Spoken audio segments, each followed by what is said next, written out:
I feel like this next one should maybe be more of an honorable mention, but I'm going to include it anyway. The Aftermath series by Chuck Wendig. The books get better as they go on, in my personal opinion, and these books are excellent development for the New Republic era and eventually the sequel trilogy. So if you like that era of Star Wars, you'll definitely get a lot out of these books. There are a lot of main characters that appear in these books, but because the books do deal with some smaller characters that aren't really seen as much in the films, or maybe not seen at all in the films, I'm still going to include it here. There was a tie-in book for The Last Jedi that I feel like not many people know about or have heard of for that matter, and it's a shame because this book is really fun. It's the Canto Bight book.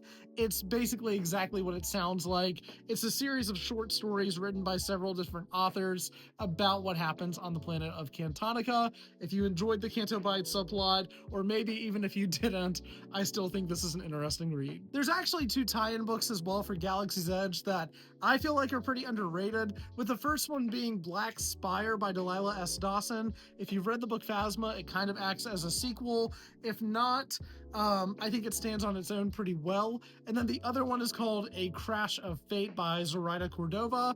This book really surprised me. If you want something with like no main characters in it whatsoever, this book is definitely the one that you're looking for. And listen, I know that other people probably have a bunch of other books that they would include on this list, but I'm going to end with a personal favorite of mine. It's a book that next to nobody talks about, and sadly, I feel like has become very forgotten, but it's definitely worth reading. It is Force Collector by Kevin Shinick. And this book is a perfect introduction to Star Wars if you've never read any Star Wars books ever. And honestly, if you've never seen any Star Wars films ever and you find this in a bookstore, pick this book up. It is fantastic. I know it says Journey to the Rise of Skywalker. It really does not tie into that movie at all. It really ties into Force Awakens, I feel like, a lot more.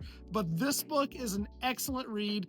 It's very short, it's very quick, but it is exceptional, and I highly recommend it.